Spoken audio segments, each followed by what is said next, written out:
Le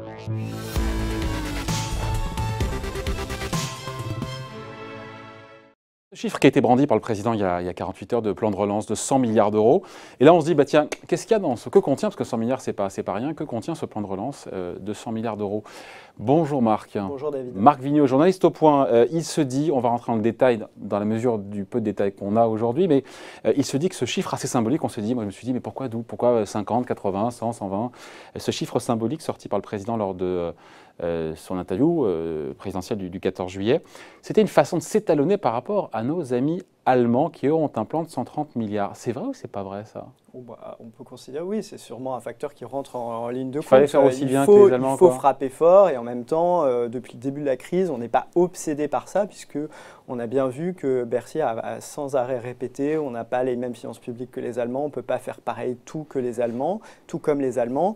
Et donc, évidemment, le chiffre de 100 milliards, il est psychologique. 100 milliards, c'est pas 80. Le fait que ça soit un chiffre rond, que ça soit un chiffre considérable qui se rapproche du chiffre allemand, effectivement, c'est rentré en ligne de compte. Et après, il y a ce qu'on peut faire au niveau de la dette publique, qui reste quand même une considération qui est passée largement au second plan, mais qui reste une considération. Donc, ils ont considéré que l'équilibre entre les nécessités de la relance économique, je crois que c'est plutôt lié à qu'est-ce qu'on veut faire. Hein. La question que se pose Bercy, que se pose le Premier ministre, c'est qu'est-ce qu'on veut faire, comment profiter de l'opportunité de cette crise économique où tout le monde s'endette sans faire attention au niveau d'endettement grâce aux politiques des banques centrales et aux taux d'intérêt faibles qui étaient là avant.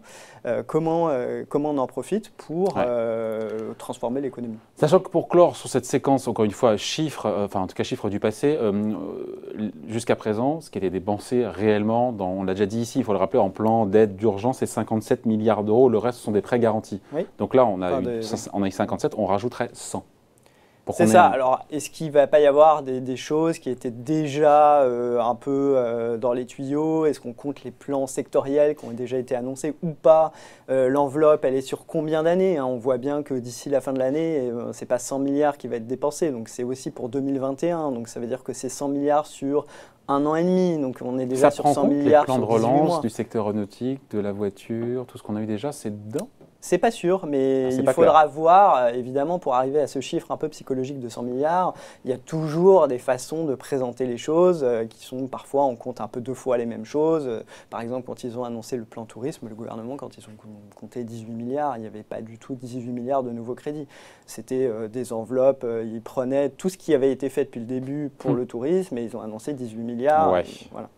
On est encore assez flou, on peut se dire... Alors, deux questions. Est-ce que déjà on se dit que si c'est vraiment 100 milliards et qu'on n'est pas en train de recycler des mesures déjà faites, que ce n'est pas 100 milliards sur 10 ans, mais que ça resterait bien dimensionné par rapport, encore une fois, pour donner un coup de fouet à l'activité et que ça reparte encore plus fort? Oui, a priori, 100 milliards. Le Conseil d'analyse économique qui avait produit une note vendredi qui proposait des mesures, ils étaient sur 50 milliards. Et déjà, ils avaient l'impression d'avoir poussé à ne pas regarder trop l'endettement et à être donc 100 milliards. Le Conseil d'analyse économique, c'est le think tank qui conseille Matignon. Voilà, c'est les économistes qui se disent indépendants et qui le sont d'ailleurs, et qui sont indépendants, mais qui sont chargés de conseiller Matignon. Ouais. Et donc, il y a des économistes assez proches d'Emmanuel Macron là-dedans, qui avaient travaillé à son programme de campagne. Il y a très peu de temps, c'était Jean Pisani-Ferry notamment. Voilà, notamment, qui donc proposait un plan de relance de 50 milliards. Donc on voit qu'on est sur le double, donc c'est pas mal. On peut le voir aussi, sans avoir tous les détails, dans l'annonce de Bruno Le Maire sur les impôts de production. Je pense que j'anticipe une de vos prochaines questions, mais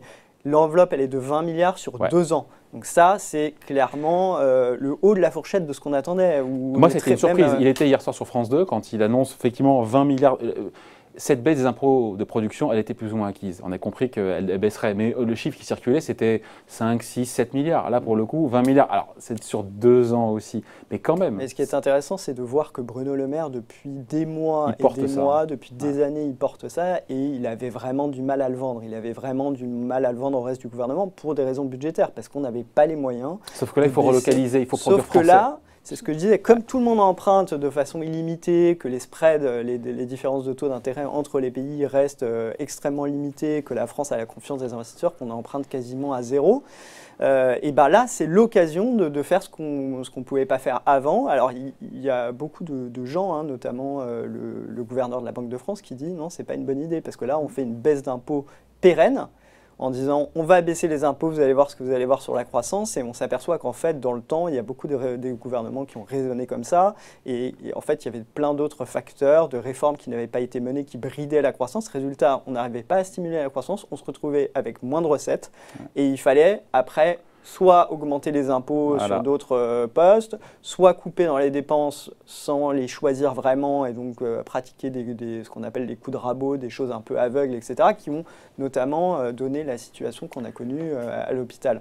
Donc on va baisser de manière permanente des impôts et on ne sait pas si l'effet sur la croissance sera aussi fort qu'attendu et notamment sur les relocalisations. Ouais, il y a encore une fois cette annonce signée Bruno Le Maire hier. Il y a aussi le Premier ministre Jean Castex, lors de son discours de politique générale devant l'Assemblée hier, il a sorti ce chiffre de 40 milliards d'euros pour notre industrie. Il a dit mais c'est colossal, qu'est-ce qu'il met dedans quoi? Oui, alors qu'est-ce qu'il met dedans? Il y a déjà 20 milliards pour les impôts de production, c'est compté dedans ça. Oui d'accord, donc il y a déjà la moitié donc voilà, de production qui sont déjà baissées sur 2 ans. Il reste 20 milliards. Sur cette enveloppe, il y a une grosse partie de l'effort qui est sur les plus grandes entreprises, les plus grandes industries polluantes. Les plus gros sites polluants, on va les encourager à se moderniser, à réduire leurs émissions de gaz à effet de serre. Donc ça, c'est compté dans l'enveloppe industrie, mais on aurait pu dire aussi c'est dans l'enveloppe pour la transition écologique, puisqu'il y a une autre enveloppe pour la transition écologique qui est de 20 milliards d'euros. Donc tout ça, c'est des affectations un petit peu arbitraires. On les met où on veut, un petit peu en fonction de l'effet d'affichage qu'on veut créer. Il y a aussi toutes les mesures qui concernent le renforcement des fonds propres des entreprises. Vous savez que les entreprises ont été les principales touchées pendant la crise. On a plus ou moins préservé le revenu des ménages, en tout cas ceux qui avaient un emploi, qui bénéficiaient du chômage partiel, moins les indépendants, moins ceux qui étaient au chômage ou qui se sont vite retrouvés au chômage, les précaires, les CDD, etc. Mais on a globalement préservé le revenu des ménages. En revanche, les entreprises, elles ont été un peu protégées par le chômage partiel, on leur payait leurs coûts salariaux, mais par contre, elles ont eu zéro chiffre d'affaires pendant plusieurs mois pour beaucoup d'entre elles.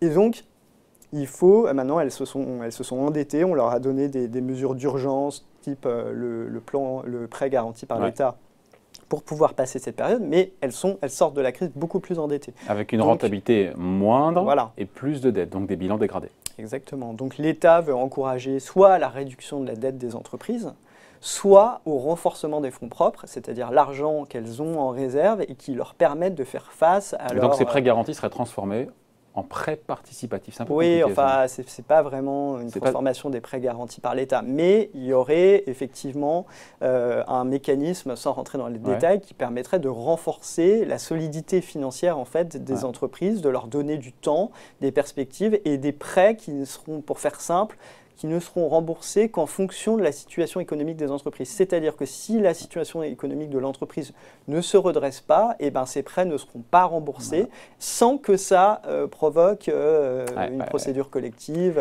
et éventuellement une liquidation. On est quand même dans le flou sur le contenu, encore une fois, de ce plan de relance de 100 milliards d'euros. Notamment la partie sur les entreprises et sur les fonds propres qu'on vient d'évoquer. Jean Castex, et encore une fois, hier, le Premier ministre à l'Assemblée, parlait de 20 milliards d'euros qui iraient à la rénovation thermique des bâtiments, la réduction des émissions dans les transports, les industries, les technologies vertes, notamment les batteries. Enfin, tout ça reste un gros magma, quoi. C'est pas... Oui, c'est pour ça que le plan de relance, formellement, il sera présenté au moment de la présentation du projet de loi de finances. Ce sera le 24 août prochain. Donc fin août, on en saura un petit peu plus. Il y aura un gros morceau, on a compris, pour les jeunes, pour soutenir l'emploi des jeunes. Oui. J'ai vu passer plein de choses entre les exonérations de cotisations. Alors on dit charge sociale, de cotisation sociale patronale, une prime. J'ai vu une prime, alors combien? 4 000 € par an, c'est ça pour que toucheraient les entreprises? Alors, c'est ça, c'est la même chose, c'est l'exonération de charge sociale.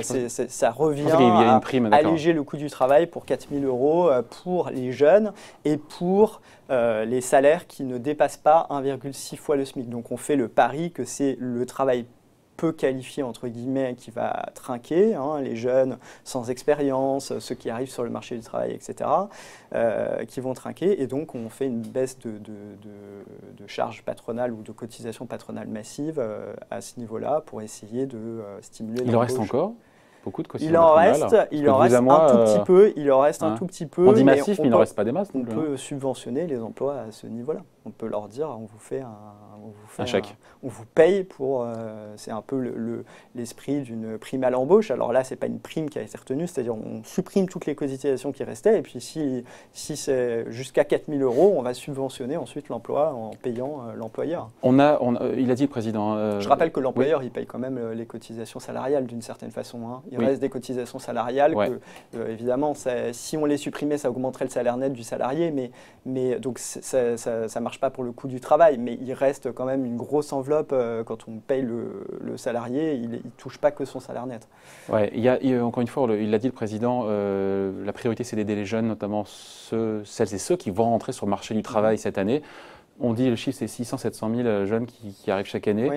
Au-delà des dispositifs d'aide, d'aide fiscale, qu'est-ce qui est prévu pour accompagner, j'ai envie de dire, ces jeunes qui sont censés arriver sur le marché du travail, qui risquent de se casser le nez, quoi. On voit des mesures de retour, ce qu'on appelle du traitement social du chômage, c'est-à-dire qu'on fait le dos rond pendant la crise, on leur offre entre guillemets des formations. Ils sortent de formation déjà. Oui, mais on leur offre d'autres formations qualifiantes pour ceux qui n'ont pas eu le droit à une formation, pour ceux qui sont sortis du système scolaire sans formation, pour ceux qui auraient besoin de prendre une nouvelle formation. Donc il y aurait 200 000 places en formation supplémentaire, il y aurait le service civique qui va être augmenté de 100 000 places, 300 000 contrats aidés. Donc en fait, on prend le nombre de jeunes qui vont arriver sur le marché du travail, on additionne les dispositifs et on espère les faire attendre jusqu'à retour à meilleure fortune. Et en attendant, on fait massivement du traitement social du chômage. Il faut rappeler que c'est ce que Emmanuel Macron se refusait de faire en début de quinquennat parce que la conjoncture était bien meilleure et parce qu'il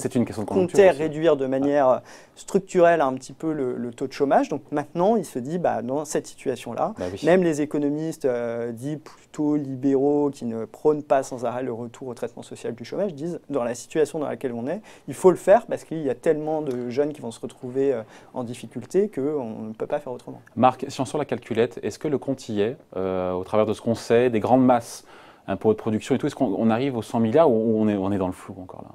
Ah, si on sort sur les grandes masses, on arrive à peu près à 100 milliards. Hein. On est à 40 milliards sur l'industrie, 20 milliards sur les formations en comptant les contrats aidés dont je vous ai parlé, etc. Tout 60, ce qui est 60, On est là-dedans, il y a aussi le chômage partiel de longue durée qui va protéger les salariés. C'est 8 milliards rien que pour 2021. C'est une partie de l'enveloppe des 30 milliards qui avait été annoncée pour le chômage partiel cette année. Il y a 5-6 milliards sur la rénovation énergétique des bâtiments. Oui, alors il y a 20 milliards pour la transition écologique dans son ensemble, donc on est déjà à 80. Donc le compte est bon, donc j'ai n'importe quoi, le compte est bon, on y est. Ça va assez vite, oui, on voit que ça va assez vite. Dernière question, Marc, avant de se quitter, le plan de relance européen, est-ce qu'il viendra s'ajouter, pour la part française, on dit que la part française, ça pourrait être, 30-40 milliards, ça vient s'ajouter au plan de 100 milliards d'euros national français ou est-ce que ça vient en financer un morceau? Déjà, il faut préciser que pour le plan de relance européen, c'est très bien pour la cohésion de la zone euro. C'est sans doute ce qu'il fallait faire pour éviter qu'il y ait des parties entières de la zone euro qui se trouvent en difficulté. Il faut rappeler que la France est financeur net de ce plan. Donc à terme, la France aide ses voisins et c'est très bien parce qu'on exporte vers nos voisins et que la santé des pays du sud de la zone euro notamment est un facteur qui pourra tirer la France vers le haut. Mais on est financeur net et on va effectivement toucher 30 à 40 milliards puisqu'on va emprunter avant de rembourser, on bénéficiera de cet argent. Et cet argent-là, a priori, mais là il faut rester prudent, c'est l'argent qui sert à financer le plan de relance qui vient d'être annoncé. C'est-à-dire que c'est une partie de l'enveloppe sera prise sur ces fonds européens que l'on va toucher.